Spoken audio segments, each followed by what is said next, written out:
district. Urban districts are also eligible to receive transfers from the general fund, which we'll discuss more shortly. The property tax that's in place in the urban districts in Bethesda, Silver Spring, and Wheaton is subject to the countywide charter limit, with the implication that the tax rate has remained flat for about the past 15 years, at least the past 15 years, in each of these original 3 urban districts, and it's unlikely to be increased in the future, even if property owners did support a higher assessment to enable the urban district to undertake new services.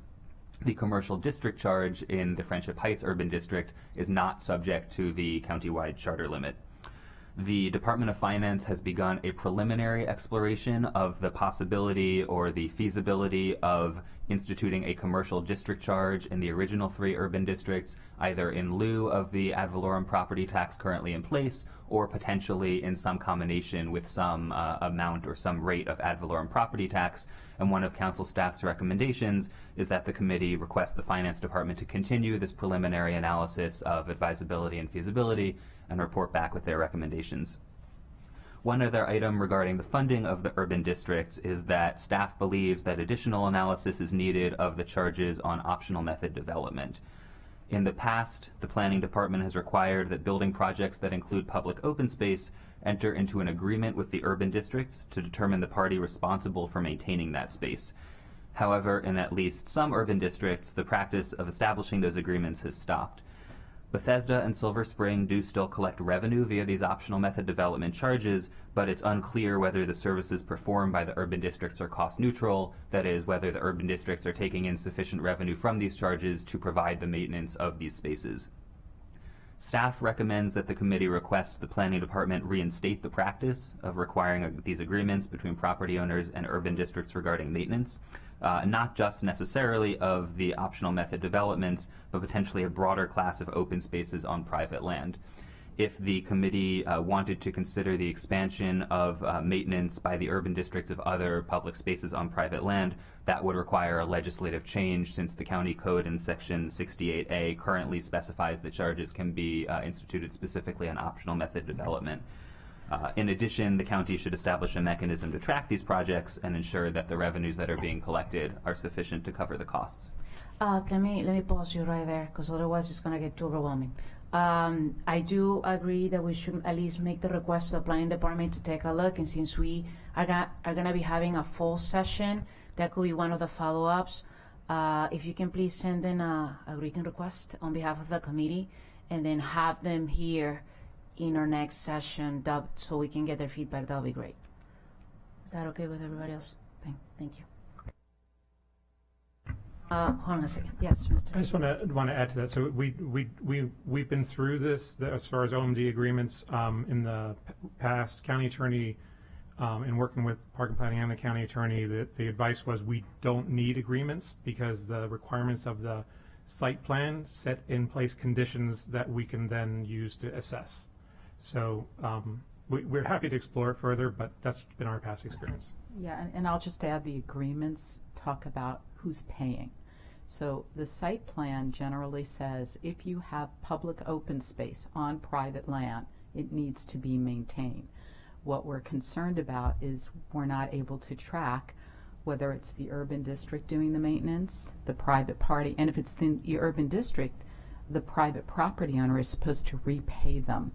But we don't have clear data to see whether that's happening. So that's part of the tracking we're recommending happen. As a former planning board member, I concur. Total agreement. So yeah, let's have the conversation. Thank you. Thank you. The third item that the committee requested for council follow-up is regarding the general fund transfer to the urban districts. You'll see on the table in the middle of page 6 of your packet the presented figures for the FY23 approved, FY24 recommended, and FY24 approved general fund transfer to each of the original 3 urban districts. Due to the council's decision not to fully fund the county executive's FY24 recommended request to the urban districts, the general fund transfer to each of the urban districts is significantly less than the FY23 approved general fund, significantly less than the FY24 recommended transfer to the urban districts, although in the case of Bethesda and Silver Spring, the general fund transfer is still significantly more than the FY23 approved transfer to the urban districts. For Wheaton, the FY24 approved transfer is about $200,000 less than the FY23 approved transfer because the council determined to allocate an additional $200,000 from the Wheaton parking lot district to the urban district in light of the health of that parking lot district. You'll see from the charts on the slides and on pages 7 and 8 of your packet a trend over time tracking the net general fund transfer to each of the urban districts in yellow and the net parking lot district transfer to each of the urban districts in blue. For Bethesda especially, and to some extent for Silver Spring, the size of the general fund transfer to the urban districts varies roughly inversely in proportion with the size of the parking lot district transfer to those urban districts, which suggests that in some years when the parking lot district transfer may have been insufficient to cover the costs of the urban district, the general fund transfer was increased. And the general fund transfer has also increased in recent years, and the fiscal plan provided by the county executive indicates a suggested or recommended increase in general fund transfer to each of the original 3 urban districts over most of the remaining 5 years of the fiscal plan. In light of this, if I could just jump in real quick. Again, these 3 charts illuminate the relationship between parking lot districts and urban districts, right? And so, as was mentioned by a number of us before, there will be a conversation later this year in the fall by the T&E committee, if not by a joint committee, to talk about the parking lot districts specifically. But for everyone who is trying to understand the relationship, this is it in clear view. Thank you. In light of this information, the council may want to consider adopting a policy that establishes a specific rationale for general fund transfers to the urban districts and for increases and decreases to that transfer, rather than assuming that by default the general fund should be used to make up any shortfall in funding to the urban district that is not provided in any given year by the parking lot districts or the urban district tax or commercial district charge. And we'd recommend this policy be developed before consideration of the FY25 operating budget and used to help guide decisions about the future urban district budgets. Stay tuned on that one. Thank you. The final item is regarding community improvement districts in other parts of the county. There may be other areas of the county that are desiring of some of the services that are provided by the urban districts and that are willing to provide additional funding, as happens in the urban districts, in order to receive some of these services. The committee or the council may want to consider establishing pilot programs of 1 or more types of various community improvement districts in order to explore this possibility. These could be the establishment of additional new urban districts that could take the form of the establishment of new bids within the county, or potentially the establishment of additional main streets, as is the case currently in Tacoma Park. The committee and the council would want to consider not only the location and the boundaries of these districts, but the nature of the additional services provided, the nature of the funding mechanism, and of course whether there is sufficient community and business support for these services and for the additional funding that would be necessary to provide these services. So with that, we're happy to answer any questions or turn it over to our colleagues in the executive branch. I would say on that last point, I think it's important to have the conversation on the baseline services first before we jump in. So can we do that? Unless the county executives team has a comment to share right now. If I can, Chair Founding Gonzalez, for the record, my name is Ken Hartman-Espada. I'm Director of Strategic Partnerships in the Office of the County Executive. Really appreciate this opportunity to engage with you on urban districts. It's been a topic professionally for me for the last 15 years, working in Bethesda as the regional director, and not just with Bethesda, but with White Flint, Pike District, and Friendship Heights. It's been interesting and encouraging to see some of these new concepts begin to grow. Last year, thanks to the council appropriation, we were able to advance grants to new concepts that were popping up. We had our business district grant program, which provided funding to the Pike District Partnership, a new nonprofit in that part of Rockville Pike, and the Friendship Heights Alliance, as you know, the story's already been written on that, which has now moved to urban district. We also provided place-based management district grants, and these are smaller grants for Main Street organizations. So last year we were able to advance grants in Fenton Village, Long Branch, East Rockville, and Tacoma Main Street.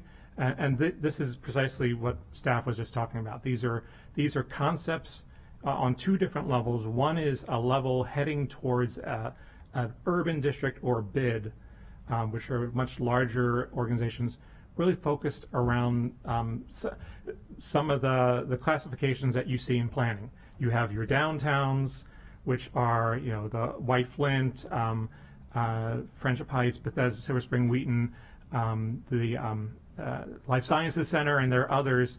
And then there are town centers, and the one grant is focused on the downtowns, and the other grant is more focused on those town center developments.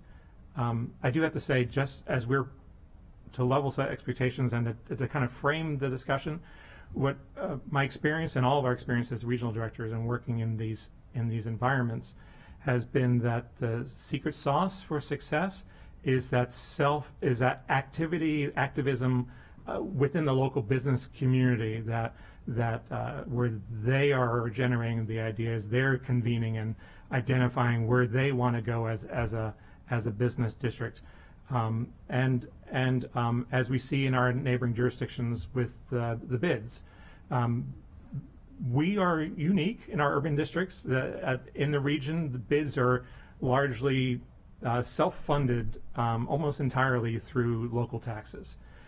In Montgomery County, years ago, the council set that cap on no more than 3 cents, and established. Well, there's a number of different pots that we draw from to support our downtowns as livable, prosperous areas, urban centers. Again, I can stop there. But the other thought to leave with you is that each one of these downtowns, each one of these town centers is entirely unique. And there's no one menu of services that apply, and over the years we've looked at this at planning, at DOT. You just talked about the pedestrian master plan on Tuesday. That each area has its own menu of needs that require interagency coordination. These organizations can help bring together those discussions, which now are happening in many different places in our organization. Thank you so much. I'll stop there. Thank you, Mr. Hartman. I love the fact that you mentioned something that is so true, that each of these 4 districts are so different, and that's why they're so special. The food that I find in Wheaton, it's not gonna happen in Friendship Heights, I'll tell you that. And everybody has its own, fabric. And that makes them special. So we need to always keep that in mind, especially in our next conversation on the baseline. But before we go there, I wonder if anybody from the committee has questions. We're going to start with Councilmember Balkan. Thank you. And I know we'll get into the baseline. I just need to address something that that Mr. Hartman just said. The issue of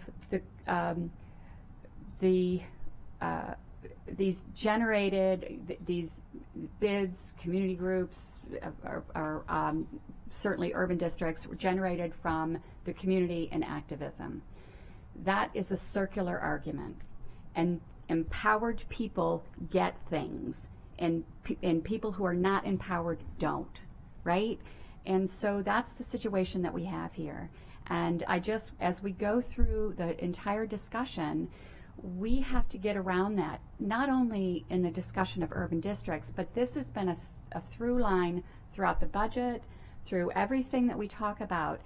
The county has so many resources, great resources, but not everybody gets them. And the people who do get them are the people who are involved and engaged. So I just want to turn that on its head while we start talking about this. So thank you. Councilmember Balcom, you may have noticed that the staff recommendation is to create pilots outside the downtown. I was going to go there, yes. One in the up county west, perhaps Germantown, one in the up county east, perhaps only, and somewhere in the east county for exactly the reason that you've said, that we can't just wait to see who is asking for a bid. We want to try and encourage some sort of district, and I guess we're calling it urban district light or something, But I think we need to play a very active role in trying to create those opportunities. And we are gonna get there at some point. Just want to make sure that we hold on, okay?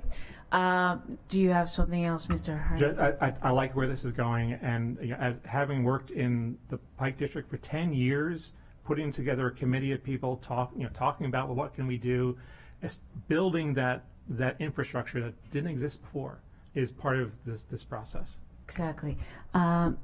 Councilman, okay, perfect, thank you.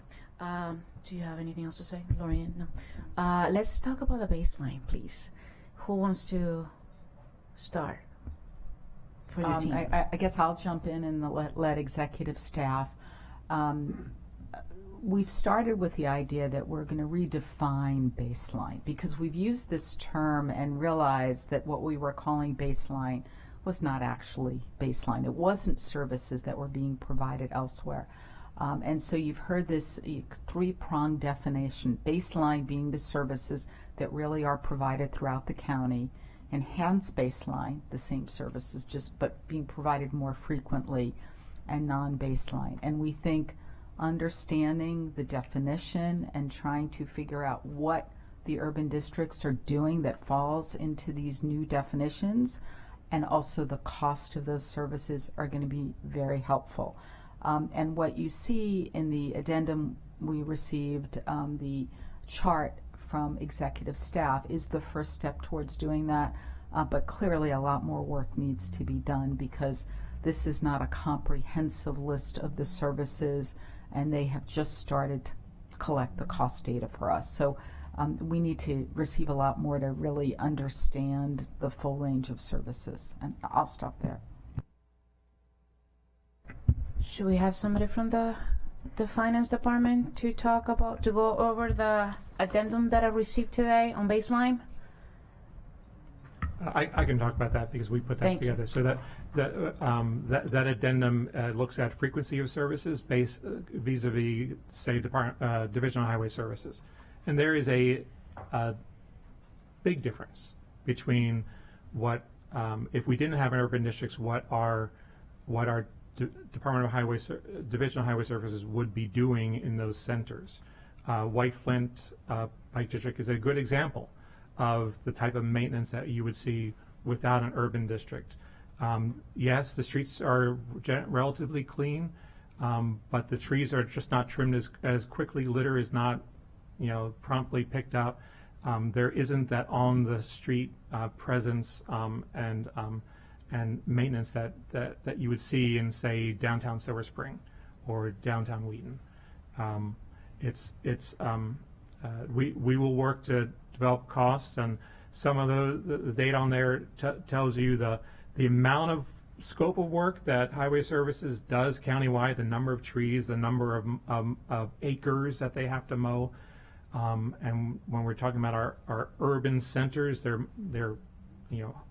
hundreds of acres, not tens of thousands of acres in difference. Is there anything else besides? Nothing from OMB on this. To be clear, this was prepared by executive staff and finance. Get closer to the mic, please. Sorry, to be clear, this was prepared by executive staff and finance. I'm not here representing finance. I can talk about budget implications, but not about this specifically, no. All right, well, thank you. So I think one of the biggest questions that we had is because I really want to go back to this idea of having pilots or whatever we want to call it in certain places of the county where this is needed.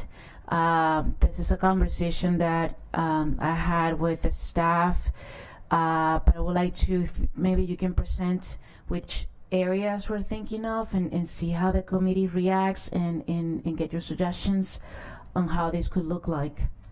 I just feel like we need to talk more about baseline service, because during the budget,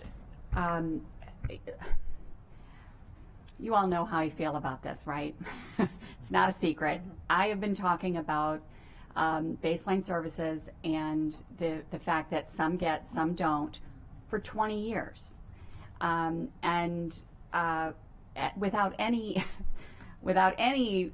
satisfactory response, right?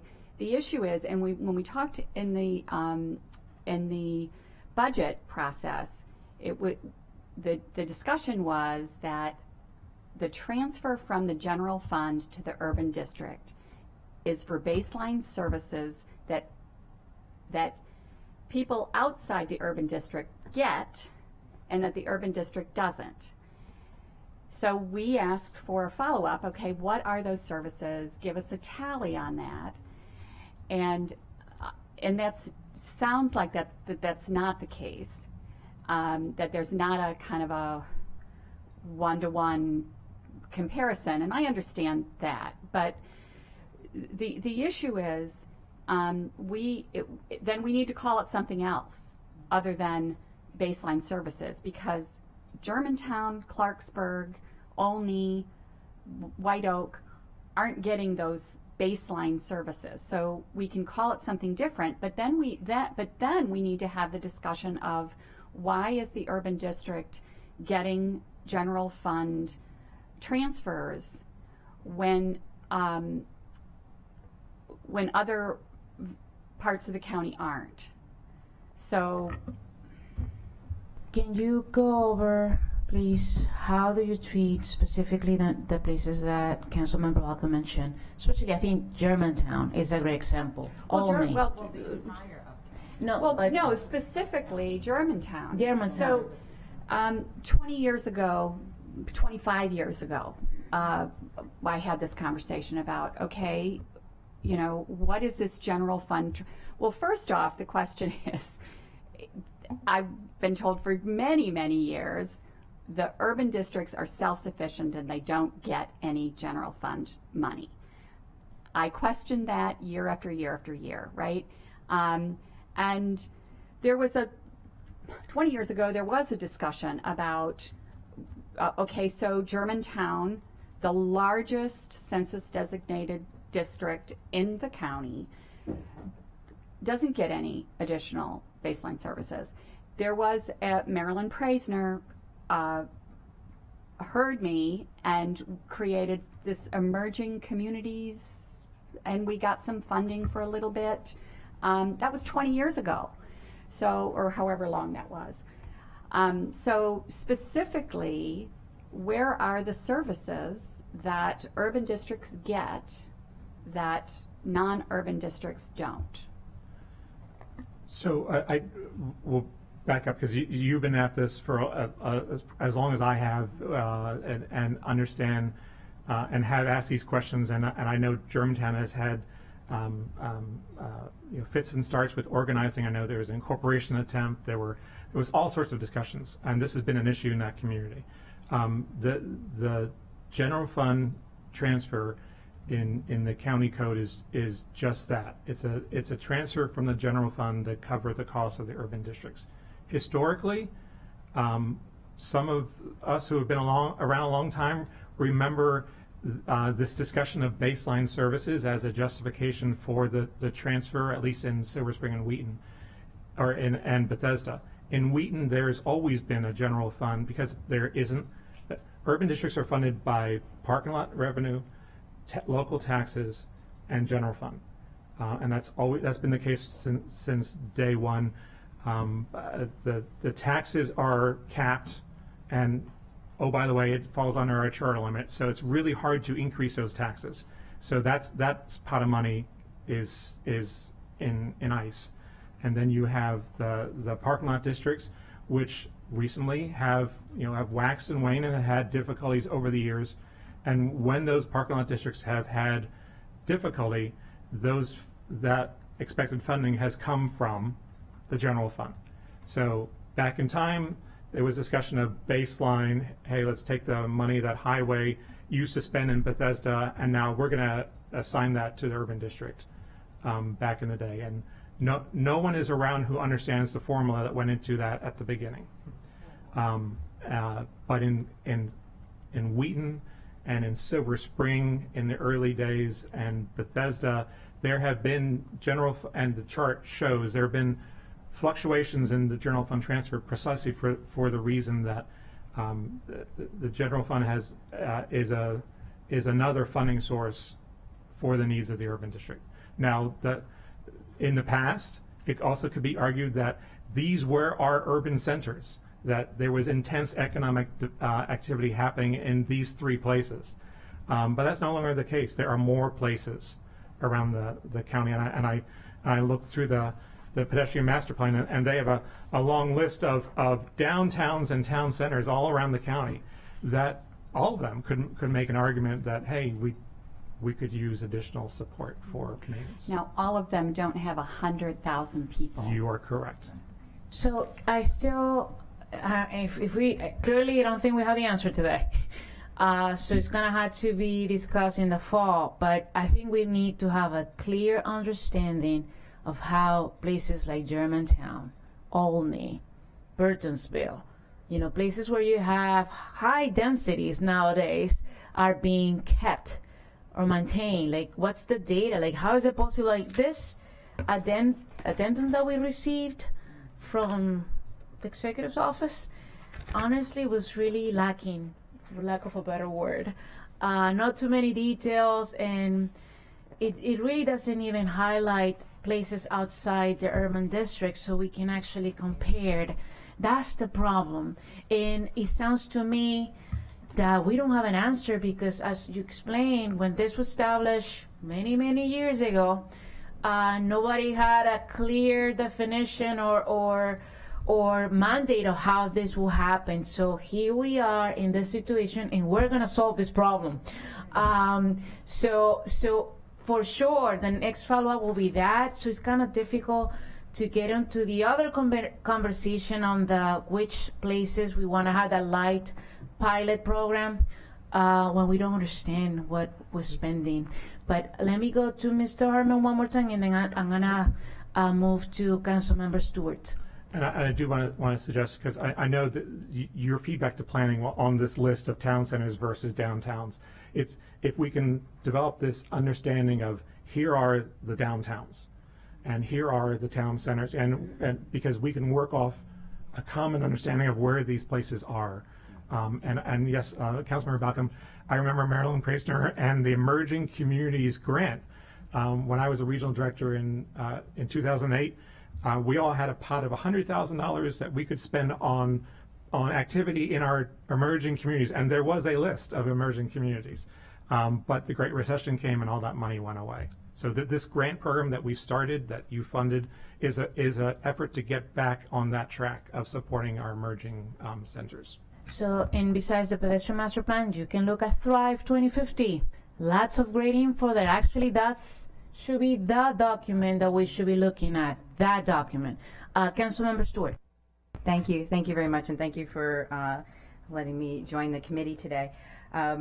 I think my comments are going along the same thread that was just raised, because I think it's important to talk about the funding stuff, but I feel like we got midstream on this conversation, and it's by doing so, coming in on the funding and defining this, what I see happening, which I don't think you mean and we don't want to have happen, is to pit certain parts of our community against each other. And I know we don't want that to happen, but I fear if we just focus on funding who's getting baseline, who's not, that may be a path we take. And I don't think any of us want to take that path. I think the other thing that I hope future conversations talk about, and I think that's the direction we're going here, is really thinking about the uniqueness of these districts, both the challenges they face and the opportunities that they provide for our communities. And as was said, each of these places that currently are defined as urban districts are unique and unique in the county, just as those places that we have yet to put a label on, I guess. And I think that really needs to be part of this conversation, because when we look at downtown Silver Spring and Wheaton, the fact that they are urban districts, the fact that we have such strong regional services there, we have events that go on there that are just not events for that urban district, but are events for the entire county, and I will say are events for the entire region that people come to, that I think is really important when we think about the role of those urban districts for our county. We also have challenges there that are not seen in other places. So I think I just want to take maybe a step back, and I just wanted to say that, though I think the conversation is going in that direction, that as it's important to look at the funding and what services are being provided to the urban districts, I think really looking at what makes these places unique, what defines them, what are the challenges and the opportunities here, and then what are other places, as we were talking about, for the pilots, because I think each of these urban districts gives so much to our county and the region. Before you go, because I have council member Sales who wanted to speak, you just reminded me that all the amazing events that we have at App County, the Juneteenth celebration, the 4th of July celebration also in App County. There's a lot going on there, and that community has been neglected. I know, that's 2 out of, yeah, but it's growing. I'm helping you out right here. So council member Sales. Hot air balloons. I mean, there's an abundance of events all throughout our county, and it would be helpful for us so that we aren't pitting different parts of our county against each other, that we establish what baseline services should be provided in an urban district, what the purpose of the urban district is versus the bid, and the status of our bid. And so I didn't get a chance to provide opening remarks, but just wanted to thank our director, Marlene, for your incredible team of fellows. We got to meet a few yesterday, and Logan and Affiong, thank you so much for the very thorough packet, and also the proposals that you recommended our committee ask for additional work on. That's on page 2, the 4 bullets. So hopefully the executive staff is taking a look at those 4 bullets as well, to ensure that we're able to follow up and have a more robust discussion. Did you want to? Okay. I did have a question since council member, I'm so sorry. Yes, council member Stewart. See, I'm not used to having visitors in the Eco Development Committee. Since Councilmember Stewart brought up the Silver Spring Urban District, I know that the council approved a Silver Spring Business Improvement District, but I don't know if we're getting any updates on it. Oh, okay. Mr. Jacob Newman, can you please speak on this? Indeed, Jacob Newman, for the record, Regional Services Director in Silver Spring. No official updates, I would say. Basically what happened in the last year was that a bid had formed. The state delegates had come together with community members following some advocacy, and legislation was passed at the state whereby the Silver Spring bid, is my understanding, would need to go back and conform to those regulations. Okay. And since then, there has not been a lot of formal communication.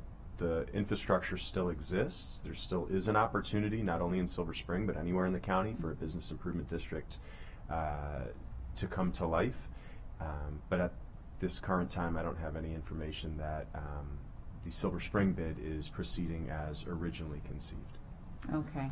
And I think, that during our next discussion, it will be helpful for us to identify what criteria is necessary to establish an urban district versus a business improvement district, and where are we prioritizing those districts and what those pilots will look like. I think what would be helpful is if we actually apply the racial equity and social justice lens to this discussion, because when we're thinking about which parts of our county need the support of economic development, need the support of a bid, and need that support to congregate the businesses that don't feel supported by the county, we have to ensure that we're thinking about that as we are thinking about those pilots. So let's see, page 3. of our packet. Yeah, so I know that the, as we mentioned, the Silver Spring bid is inactive, but then the RESJ impact statement for the Friendship Heights Urban District, just wanted to know if we had any updates about the Friendship Heights Urban District's racial equity review. I don't have that in front of me, Councilmember Sales. We can get back to you on that topic. Okay. Racial equity has been at the forefront of our discussions on these grant programs. As we made a conscious effort to provide grants in areas such as Long Branch, Tacoma, Main Street, Fenton Village, that had a high concentration of minority businesses. But on the other hand, these are also places that had organizing entities that convened business owners. So getting to Councilmember Balcom's point of, okay, in an area that doesn't have that, how do you do that, and how do you engage with the business community and the community to provide those enhanced services? And it's something that we look forward to your input. It's again, as these grants were provided, that was a consideration that we gave. The business district grants are a bit different. Friendship Heights and White Flint are downtowns, and there aren't many others that are these downtown urban centers around the county for that.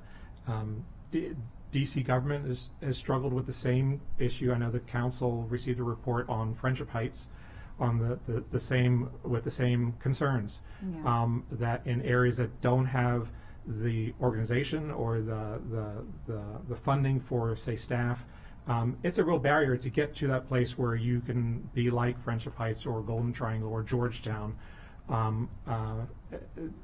So it's something that we need to be mindful of as we move forward, and we'll definitely be consulting. And Jacob has ideas. Mr. Jacob?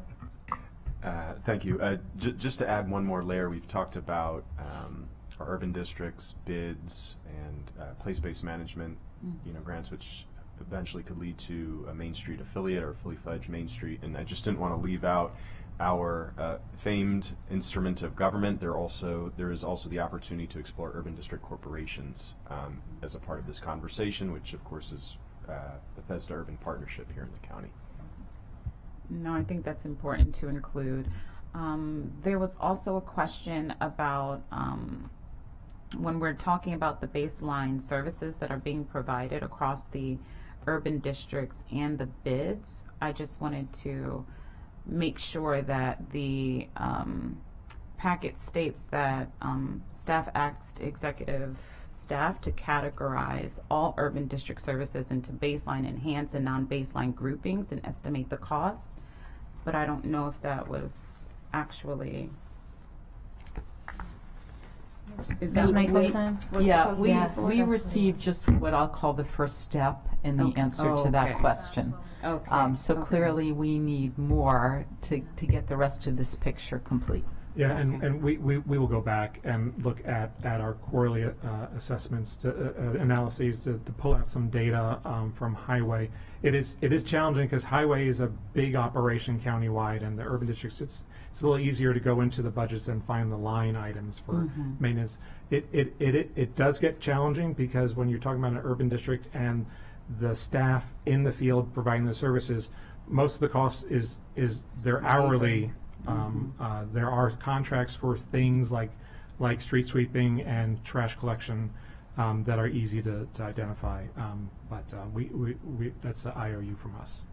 Okay, I'll yield for now. Thank Okay, you. let's do two things very quickly. One is number one, I would love to hear from staff to finish up that conversation of the light or the pilot programs that we have, but then for sure we're gonna have to have the planning department come back in the next session that we're gonna have on this issue and look at Thrive 2050 as I mentioned before and see what ideas we can take from them and haven't discussed here, but that conversation of what the staff has done on the possible pilot programs is important, so we can keep that in mind ahead of the next session, and we can come prepared with more questions. Before I turn to Ms. Michelson, Councilmember Balkan has a question. Just a comment. I often rely on Councilmember Stewart to be the voice of calm and reason when I'm not. So I do want to just re-emphasize what Councilmember Stewart said. There's no pitting the urban districts against the non-communities. As much as people know that I grumble about lack of services, I also elevate the urban districts. The urban districts do a phenomenal job, and in no way do I want to detract from the very important work that the urban districts do. So I think I just want to call attention to, so when we go through this discussion in the future, it might be, it might be easier, better to separate the needs of the existing urban districts and the funding and needs of the existing urban districts, to make sure that they're whole, to make sure that they're getting the resources, separate from what are the needs of the other communities. And if we're doing pilots, what are those pilots? They may or may not be urban districts, given the charter. They're not going to be, because we can't create new urban districts if we can't create new taxes. And so I do think it's very important to separate the conversations, and in doing so come up with a different name than baseline services, because that conflates the discussion about that's what compares the two, right? That's what links the two, is that term of baseline service. So, and that is exactly why we were planning to have this light pilot programs, exactly to separate them, exactly what you're saying. Before we go to Ms. Malcolmson, Council President Glass has a question. Thank you, Madam Chair. I know this conversation is kind of following the bouncing ball, but we all have lots of thoughts, up county thoughts, down county thoughts, equitable thoughts, but I know that there are a lot of thoughts out there also by folks who are concerned by the fact we're having this conversation. It's the first time in a long time we've had a focused conversation on this, and it's important. It doesn't mean we're pitting anybody against each other. It doesn't mean we're requesting fewer funding, but it is important to discuss an important, extremely important aspect of governmental function that was originally created back in 1997. There are lots of conversations that have happened since then. There has been state legislation to support a bid, which Mr. Newman alluded to. So there has been evolution, but we need to come back to, whether or not we use the term baseline, we need to come back to basics and figure out why these were created, how they were created, and more importantly, how they're funded. And to Councilmember Balcom and Sales's point, how do we expand them where we can and pay for them? And so it is important. I think we need to have a deeper dive in what those baseline functions are. And I appreciate our summer fellows presentation and referencing back to the proposed FY24 budget, because it is absolutely true that the council did not provide all the funding that was requested, but it's important to note that there were parts of that proposed budget, the functions of which are done in other aspects of the budget. Positive youth development, absolutely important, near and dear to so many of our hearts, but we have other aspects of county government that do that. And so I make the recommendation again to executive staff that while we want to make sure that our downtown areas, our central business districts, are safe for everyone, and that our youth who are down there are engaged in positive ways, we use those resources or proposed resources in other aspects of the budget in other agencies and departments that are already doing that programming. The urban districts, central business districts might not be the most appropriate place to support appropriate work, right? So let me just say that. Also, the packet references, return on investment, and in 2015 there was an Office of Legislative Oversight report on the urban districts, and from that report it referenced and compared to Boston, not necessarily apples to apples, especially since we're in 2023, but the Boston Business Improvement District provides metrics on aspects of life like pedestrian counts, vacancy rates, new businesses, and business growth, crime, property values. And I think it's important to actually determine what the return on investment is. Yet one more metric to see where we should allocate resources. And I think benchmarks to then decide at what point does the county continue using either parking lot district funds, general reserve funds, any other appropriations to support that area. Because if the metrics move in the right direction, then there needs to be a conversation about, another conversation about evolution, about what comes after, just like we're talking about DC and the bids that are there. And so I put that all out there because this is the starting point. I appreciate this conversation, and I will yet again say that we will be having a conversation about the parking lot districts, which are inextricably tied to the funding portion here. And if Councilmember Balcom at that point wants to recommend that there are other PLDs that are created to then stand up. Hey, free parking's all we have. Okay, well, that is also part of, right, why these programs are where they are. Just open acknowledgement of that. But this is a very important conversation. It should not give anybody any agita. We want these areas of the county to improve. We want them to do well. They are the economic engines, and yet there are other engines roaring, and we need to be mindful of them too. So thank you, Madam Chair. Very well said.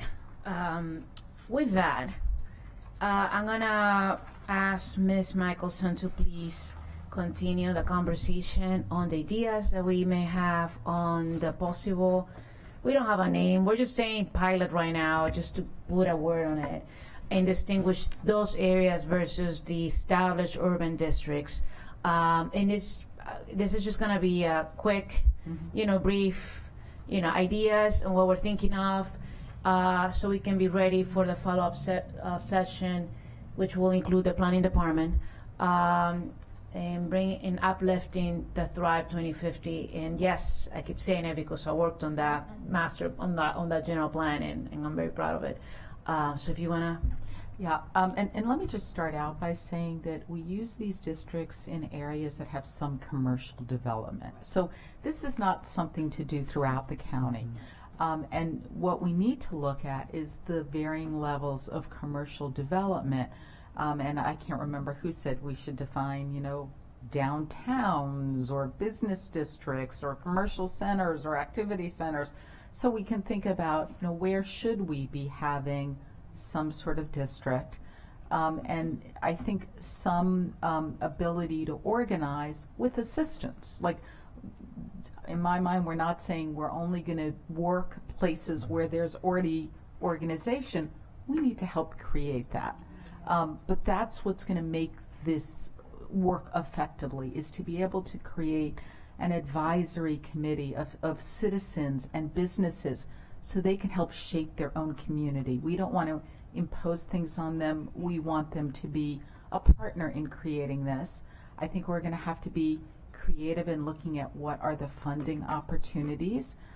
It may not, I don't think it'll be the same urban district tax we have in the current urban districts.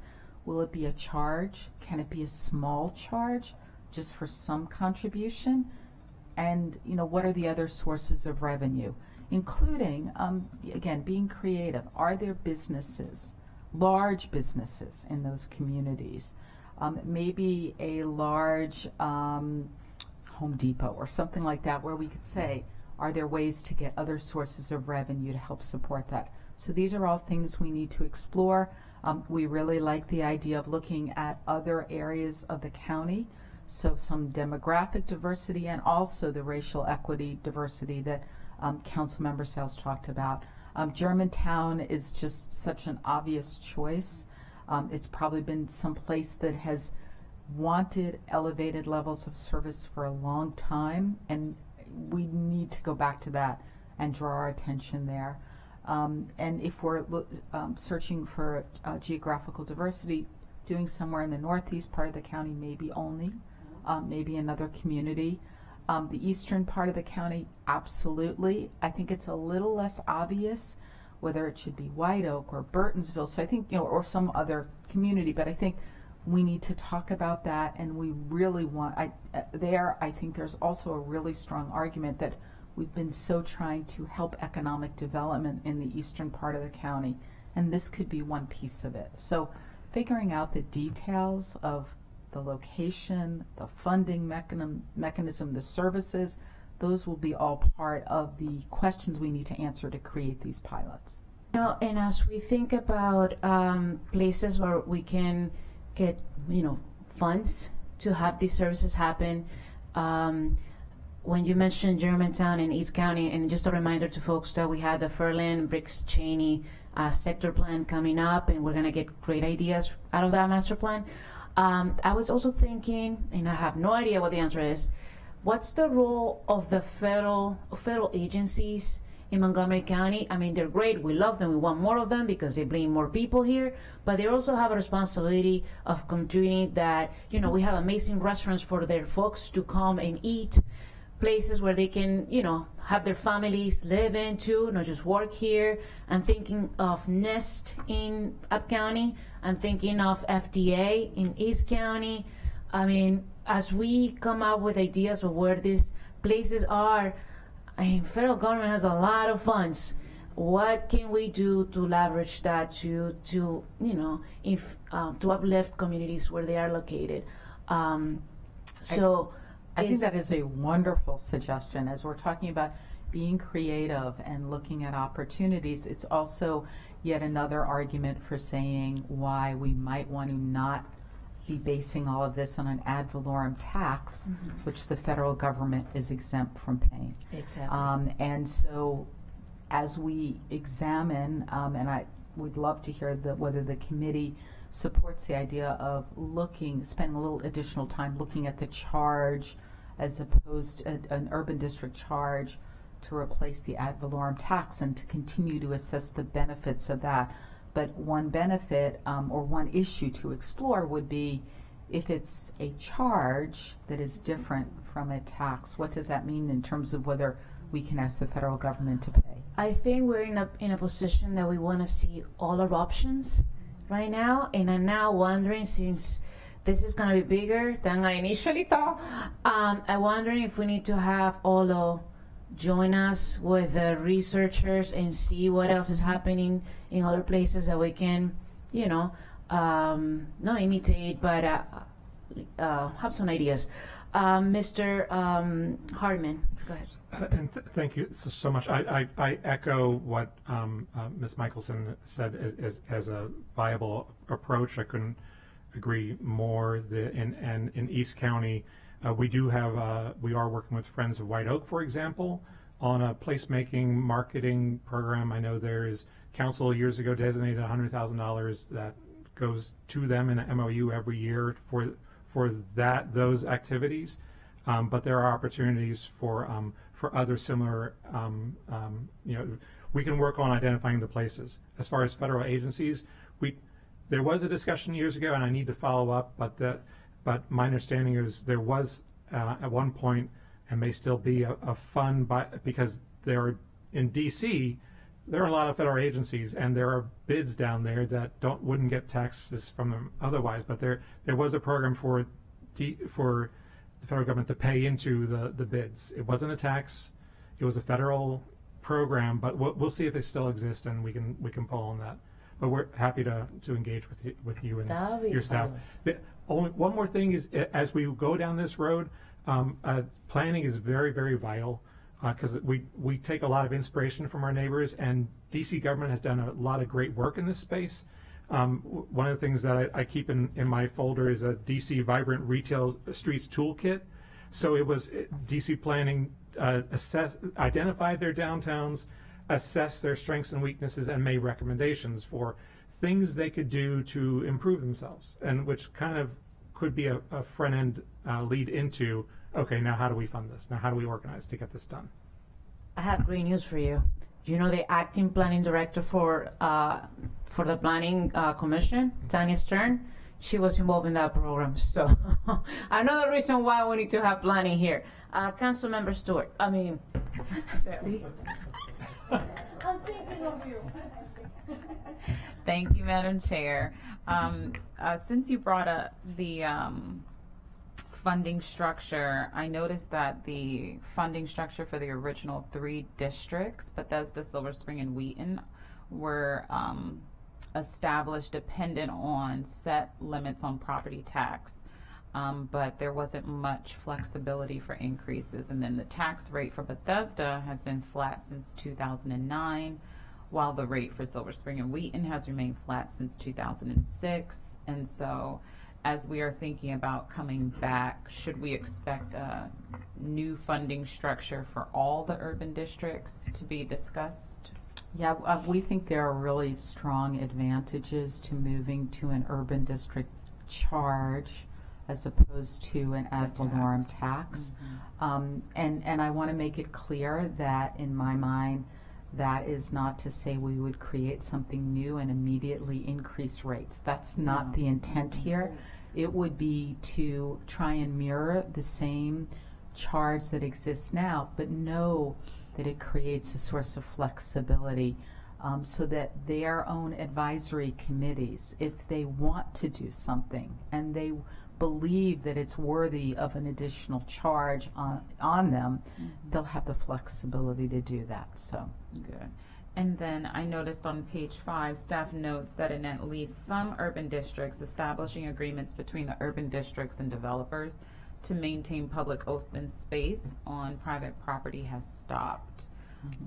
Bethesda and Silver Spring collect revenue via the optional method development charges, but still being determined whether the services provided by the urban districts are cost neutral.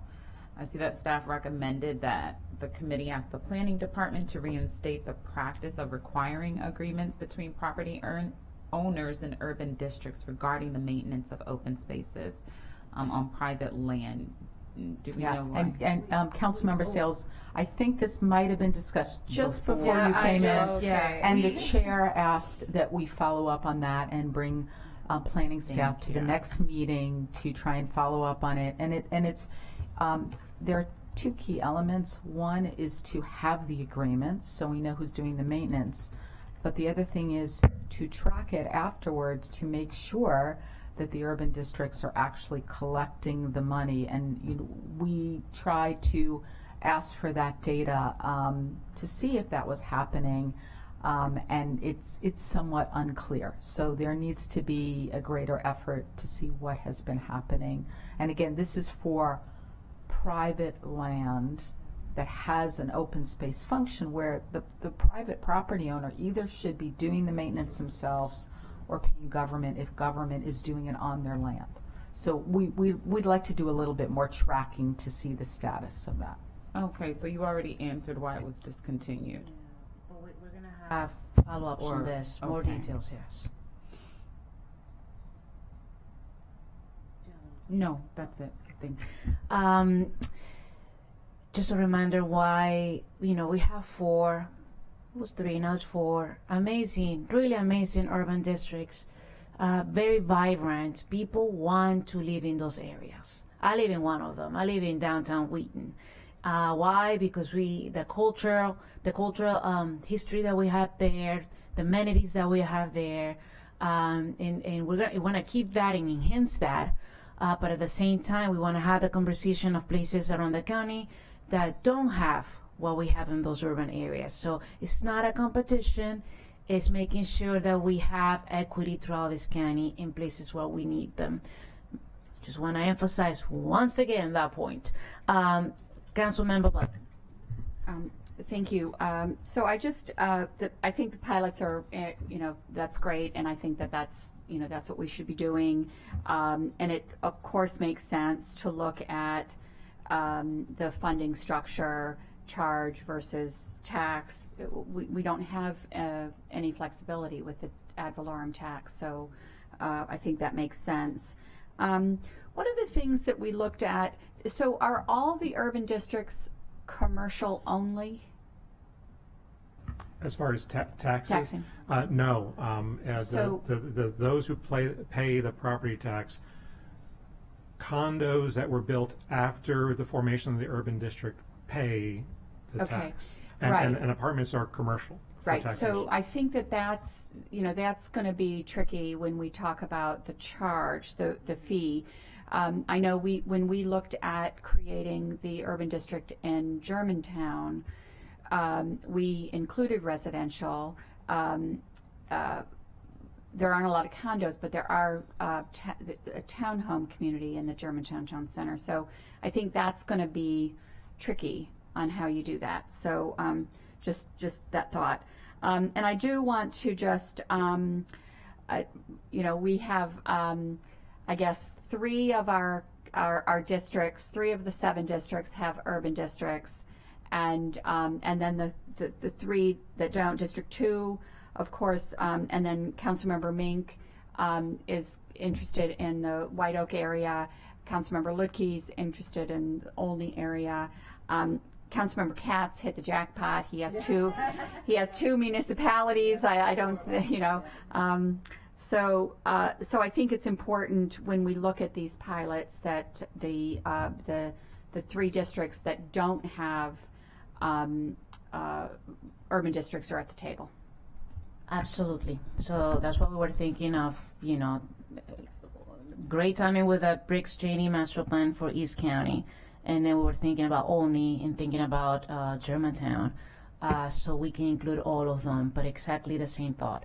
Councilmember Stewart. I just wanted to follow up on Council President Glass said about the OLO report from 2015, and if for our next conversation, I think the chair referenced this as well, getting maybe a quick update to some of that. And I just want to, as we're talking about pilots, in that report on page 6 is a great chart that looks at, I think organizes information about, where the area is, what are some options, and other things to help kind of place a framework around this conversation about what is appropriate for each place as we're looking at it. Because all these things that we've talked about today as options have their advantages and disadvantages, and as we keep saying, each of our areas are unique. And so we want to make sure that we're fitting the appropriate pilot to the appropriate area. And I think the chart on page 6 helps provide a framework.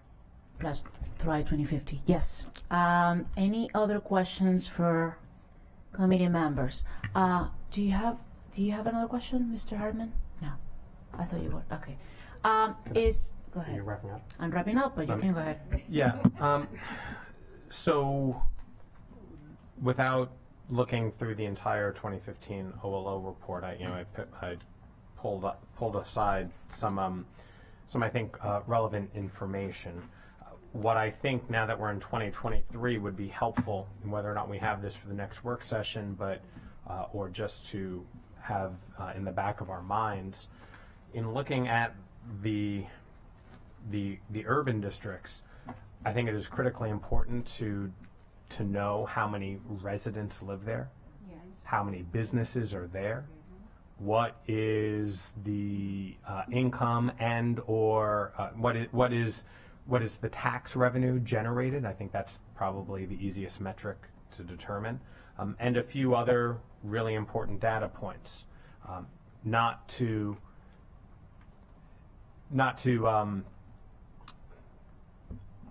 trying to be mindful for baseline setting of what we're trying to do here, right?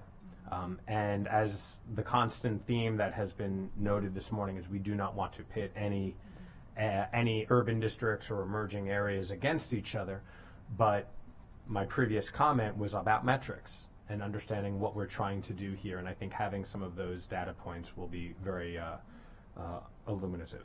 So. Beautiful. Point taken. Completely agree. So, as I have it on schedule, October 23 should be the follow-up, and hopefully, if possible, we can have the conversation, the T&E committee can have the conversation on the parking lot districts, and it could be just you guys, and I'll be there, or we can do a joint session. I'll leave it up to Council President Glass to decide. Regardless, I'll be there, and I'm sure Councilmember Sales will jump into. Go ahead. I just wanted to acknowledge the team that's here from our urban districts. Oh, yes. Just so you know them. Yeah. Jeff Oyer with the Bethesda Urban Partnership, Crystal Ruiz from the Wheaton Urban District, Carson Henry from Silver Spring, and TJ is here. He was formerly the manager of the urban district in Pete's office, but now he's moved over to another position. But I just want to let you know these are the folks who are out there in the urban districts providing the services. And thank you so much for being here and for all the work you're doing in the urban districts. I know it's tough work, and I know you all work very hard, and I'm just grateful to all of you. With that, we're gonna follow up with the staff on. We have so many things that we discussed today that we have to have the very proactive cooperation from the county executives team, as well as with the planning department and with OLO, to have a robust conversation on the future of Montgomery County in all these areas outside the urban district, but areas that, based on equity, based on density, based on jobs, need more help.